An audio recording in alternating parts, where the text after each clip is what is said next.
How can average working citizens like us, how can we reform our unjust financial system to erode the wealth and power of big banks, traditional corporations, and the super rich, and redistribute that wealth and power to average working citizens without relying on politicians or regulations?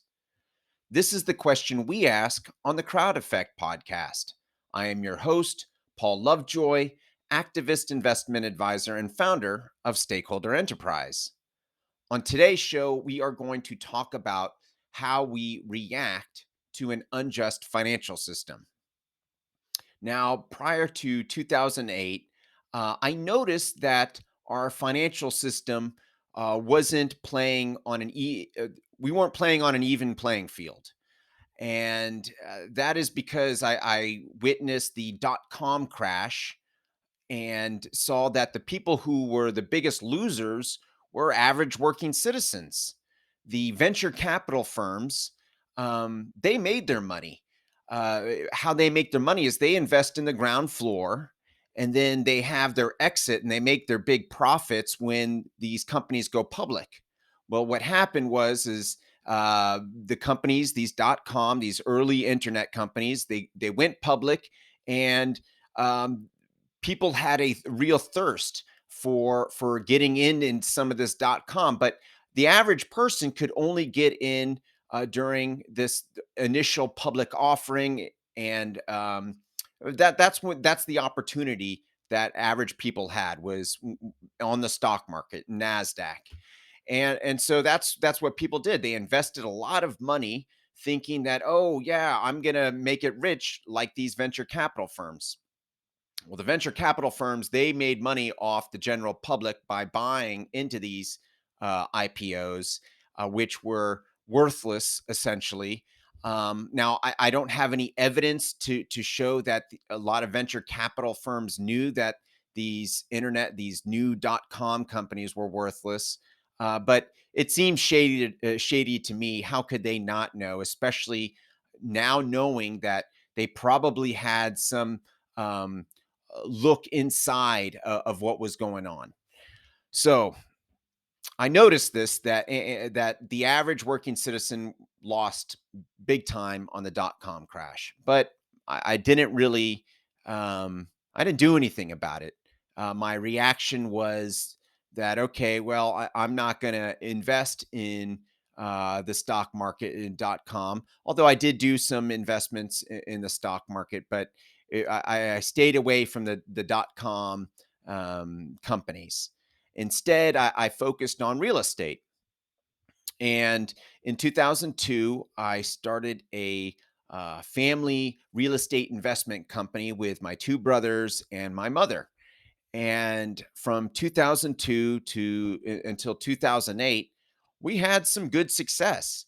Um, we made enough money where we all could it could support us all very comfortably. My mother had we got her a nice townhouse in Southern California, and we thought, oh, everything, our future looks bright. And then, of course, the global financial crisis hit, and we were devastated. Um, I invested with a fraudster named Doug Swenson. He has a nickname, the Bernie Madoff of Boise, Idaho. And pretty much half of all of our assets were with his company, DBSI. He ended up going to federal prison, and it was odd. I was getting letters from the FBI notifying me about when he's going to prison. Later on, I got a letter saying when he was being released.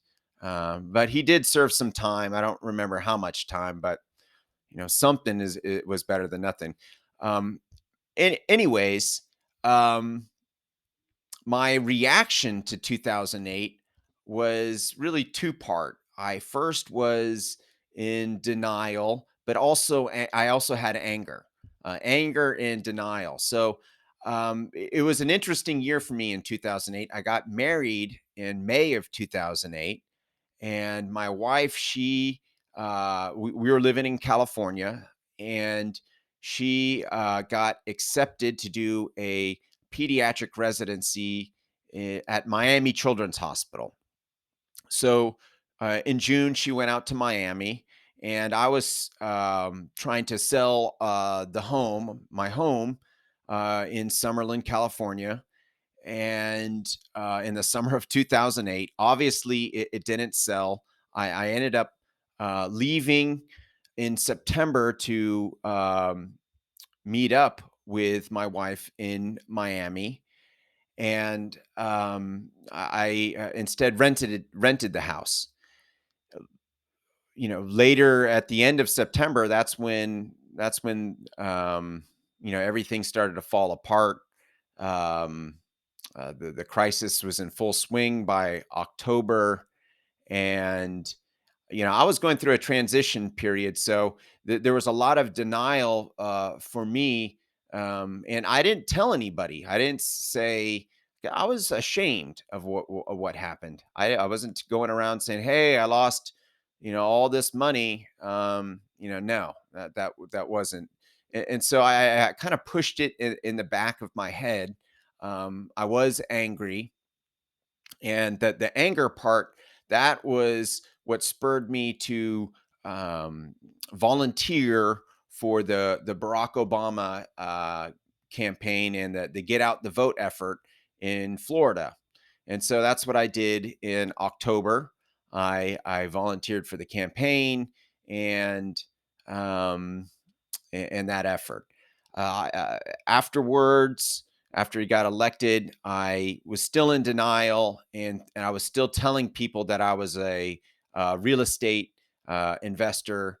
And really, all I was doing was trying to pick up the pieces from 2008. Wasn't not a lot of investing going on, but I, I had, still wanted to project an image of successful real estate investor. That's what I was for 6 years, and it just I couldn't turn it off. So I kept on telling people that, and I got a job in Miami as a swimming and water polo coach.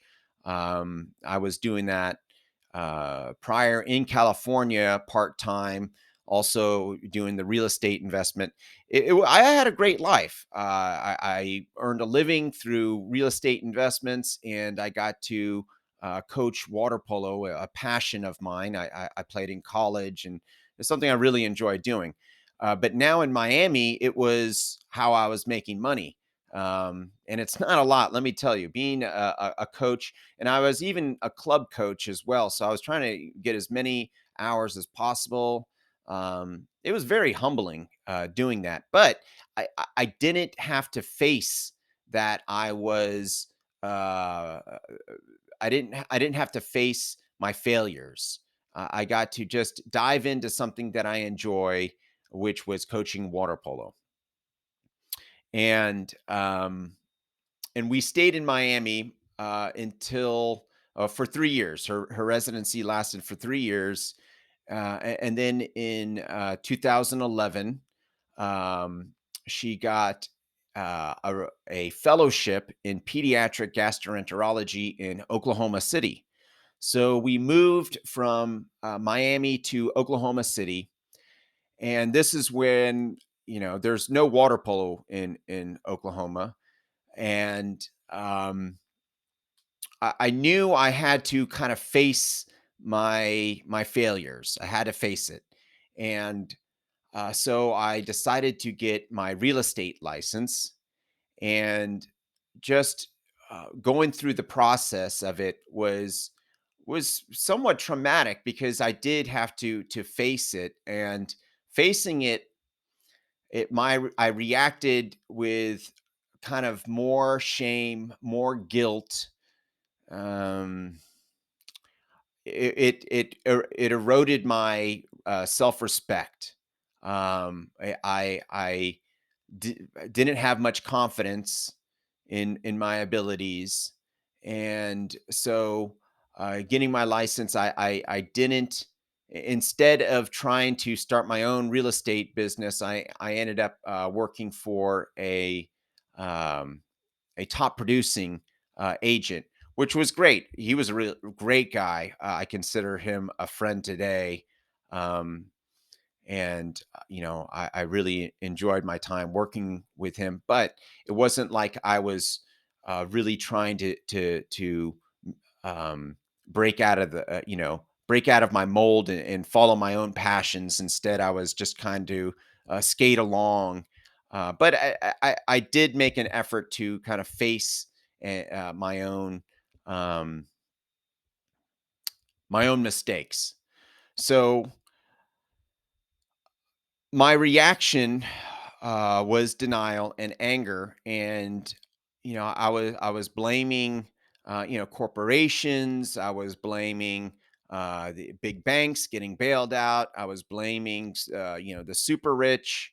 I was blaming what I saw as people taking advantage of regular average working people, and I see that how they're getting off scot free, and bailouts, golden parachutes, and just average working people were getting financially ruined.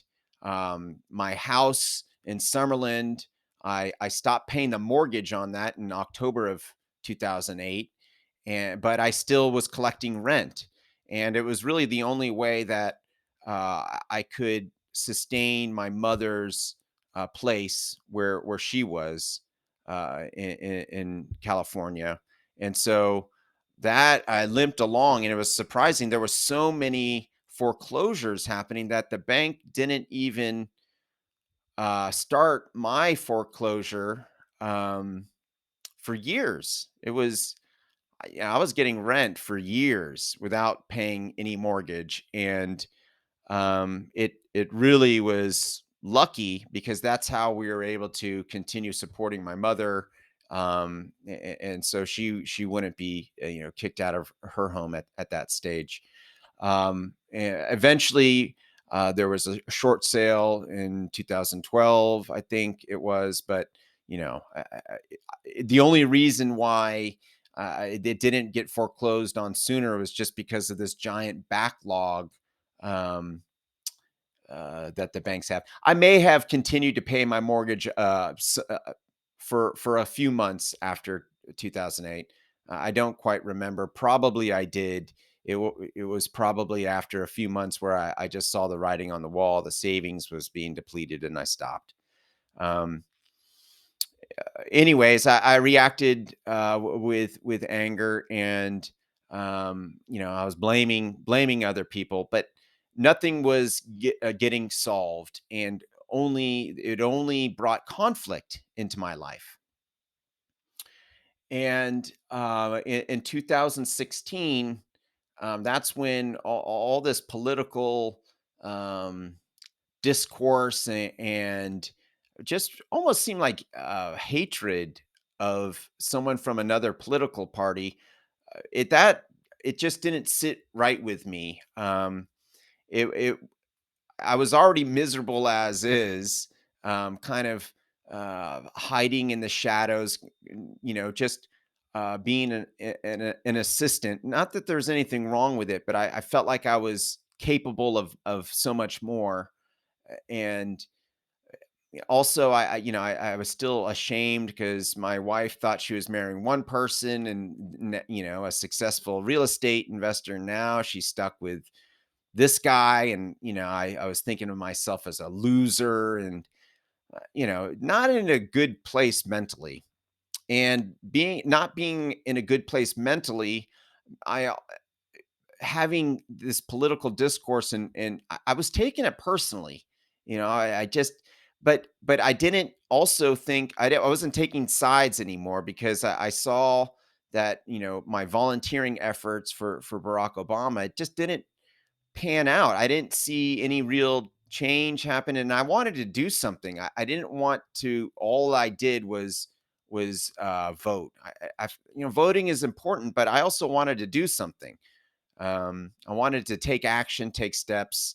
I had no clue what to take, and so in 2016, with the presidential election cycle, Donald Trump, Hillary Clinton, all of this, it just it burned me out. I was disgusted with all of it. And, that's when I decided to look outside the box for other ways to change our financial system. And that's when I discovered social enterprise. So that's kind of the arc and then social enterprise led me to here's being a founder, an activist, investment advisor. That put me on the path where I am today. Now, because I changed how I react to the financial system in 2016, it allowed me to have a productive way of moving forward. So instead of blaming, I was taking responsibility and saying, okay, well, what can I do to be the change? It was a big shift, and I credit this shift not just with my disgust with the 2016 election campaign, but with an author, Don Miguel Ruiz, his book, The Mastery of Love, along with the Four Agreements and some of his other books. It it um, it revealed to me that how I react, my actions and my reactions are what I have control over, and to focus on what I have control over instead of what I don't have control over. and and so that was a game changer for me. How I react to to anything really, and specifically how I reacted to our unjust financial system. And it like I said, it led me down a path to create uh, an activist investment advisory firm to reform our unjust financial system. So I'm also going to let me tell you a brief story of how many other people reacted to our unjust financial system. In 2009, there was this grassroots effort that was really angry at the mix of corporations and politicians and um, and the media. And there is a large number of people who are really angry between the interaction of these three, and they felt like they were controlling their lives and negatively affecting um, their finance. And so this large group, and it spread across the country, and they reacted with anger, and I don't blame them. I reacted with anger, and they were went to town hall meetings and really shouting down their representatives and really blaming the politicians that were in charge, and very angry, and they wanted change to happen. And nothing no serious change happened from it, but this movement, called the Tea Party movement, ended up creating a very powerful wing in the Republican Party, the populist, or the nationalist wing of the Republican Party, which holds a lot of power in the Republican Party today. Um, and instead of getting any real change happening, um, they instead uh, ha- had a conflict with another powerful wing of a different political party. And I'm going to tell that story now. So in uh, 2011, there was protests in New York City, Zuccotti Park, um, and these protesters were demanding that corporations and the super rich stop taking advantage of regular working people. Um, and they were calling themselves the 99%, because that's what they saw as, hey, 99% of people are average working, and then you have this exclusive 1%. That's the super rich and the corporate executives, and they wanted reform. They wanted this 1% to be taxed. They wanted increased minimum wage to be increased on a federal level, and they were angry. The protests, they wanted something to happen. Well, no political reforms were made from the Occupy Wall Street movement, but it is credited with creating a new wing of the Democratic Party known as the progressive wing. So this progressive wing now is has a lot of power in the Democratic Party, but instead of getting their goals accomplished, instead they ran into a conflict with uh, another political a wing of the Republican Party. And so that's what's happening right now. There's this huge clash between progressives and the populists. And there's just a lot of anger. And instead of looking to reform our unjust financial system, they're blaming each other for the reasons why it's not getting reformed. And ultimately, it's a very similar goal that they each want to have. They each want to have uh, power eroded from big banks, traditional corporations, and the super rich, and to have some of that wealth and power. Um, the difference is that one blames uh, the other. That's really the only difference. One blames the populists. One blames the progressives. And nobody's getting anywhere. So that's how a lot of people reacted to the financial crisis, with anger, and continued with anger, and blame, and judgment, and all of that is not accomplishing anything, because when your mind is full of blame and anger, then there's no room for taking responsibility and coming up with solutions, and ignoring the fault, the blame of others, and just say, well, how can I be the change? There's no cognitive capacity in our minds to ask the question of how can I be the change, when we're so laser focused on blaming somebody else. And so this is why how we react to our unjust financial system is so important, because w- we need to be able to have this clarity of mind to stay focused on solutions. And so that's what the next series of episodes are going to be about, how we react to our unjust financial system.